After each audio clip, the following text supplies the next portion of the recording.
नमस्ते, मी रमेश मुकादम. ग्रामोदय विचार माध्यमातून आज पुण्यात विषारी दारूने घेतले 18 जणांचे बळी, बाहेरून गावठी आणून मिथेनॉल मिसळले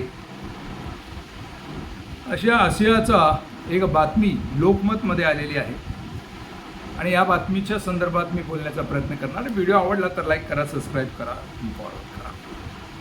पिंपरी चिंचवडमधील विषारी दारू प्रकरणी व्याप्ती पुणे शहरापर्यंत वाढली. शुक्रवारी फुगेवाडीतील आणखी 4 जणांचा तर हडपसरमधील 6 जणांचा या दारूमुळे मृत्यू झाला. मृतांची एकूण संख्या 18 झाली असून अजून 5 जण अत्यवस्थ आहेत. आणि या प्रसंगी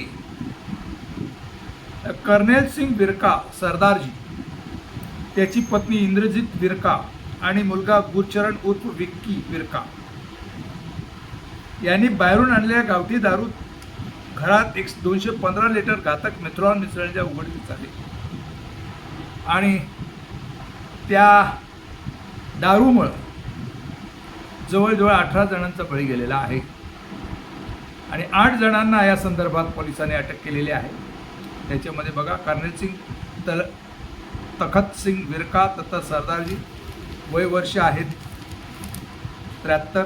गुरमेंच कर्नेल सिंग विरका 45. नंतर योगेश रामचंद्र वानकडे 23. राधेश्याम प्रजापती 35.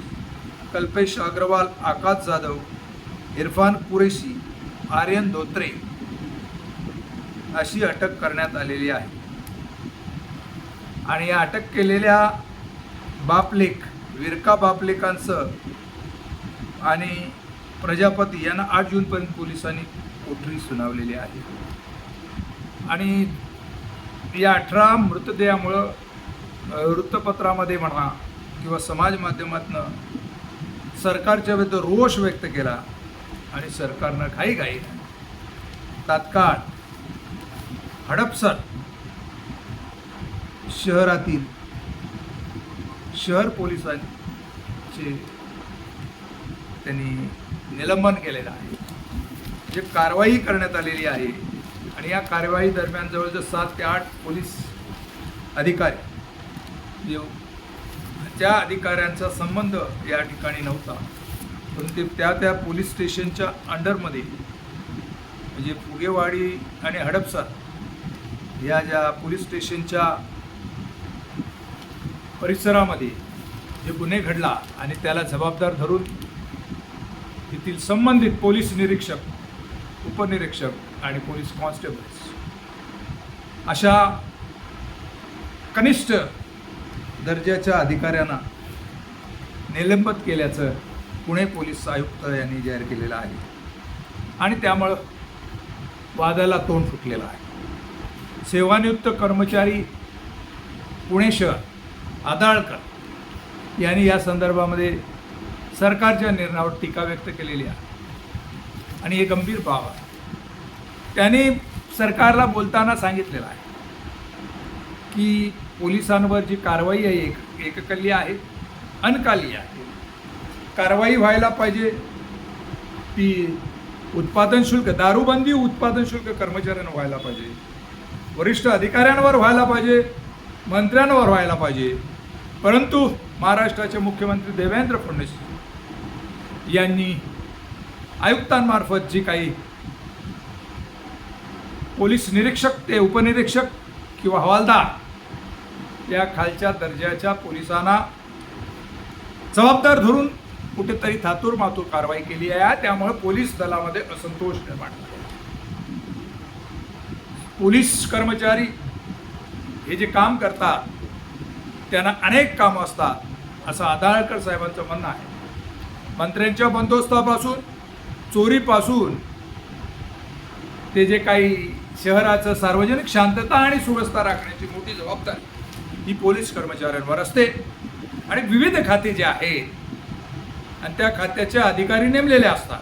मग दारूबंदी उत्पादन शुल्क अधिकारी, त्याचे कर्मचारी, त्याचा मंत्री यांची कामं ही या दारूबंदी आणि त्याच्यावर नियंत्रण ठेवण्यासारखी आहेत. असं असताना फक्त पोलिसांवरच कारवाई केली, यामुळं आदाळकर साहेबांनी सरकारच्या विरोधात आपला संतोष व्यक्त केला आणि पोलिसांची बाजू मांडलेली आहे. महाराष्ट्राचे मुख्यमंत्री देवेंद्र फडणवीस या गोष्टीचा दखल घ्यावं आणि त्यांनी घाईघाईने जे पोलीस कर्मचाऱ्यांवर केलेली कारवाई तात्काळ मागे घ्यावी, सखोल चौकशी करावी आणि संबंधित खात्याच्या जे जबाबदार लोक असतील त्यांच्यावर कारवाई करा. उत्पादन व दारूबंदी खातं आहे त्या खात्याच्या मंत्र्यापासून त्यांच्या अधिकाऱ्यांची चौकशी करा आणि यामध्ये खरोखर जो कोणी दोषी असेल त्यावर कारवाई करा अशी त्यांची मागणी आहे. आणि त्यांची मागणी रास्त आहे, कारण जो काही आता सामाजिक ताण वाढलेला आहे या ताणामुळं सर्व जबाबदारी पोलिसांवर ढकलून आता सरकारला जमणार. एक तर पोलीस कर्मचारी हे अपुरे आहे. सार्वजनिक शांतता आणि सुव्यवस्था राखण्याचं काम पोलिसांवर आहे आणि कुठेतरी जबाबदार घेऊन पोलिसांवर सर्व जबाबदारी ढकलून त्याच्यावर कारवाई करणार, निलंबित करणार हे चुकीचं आहे.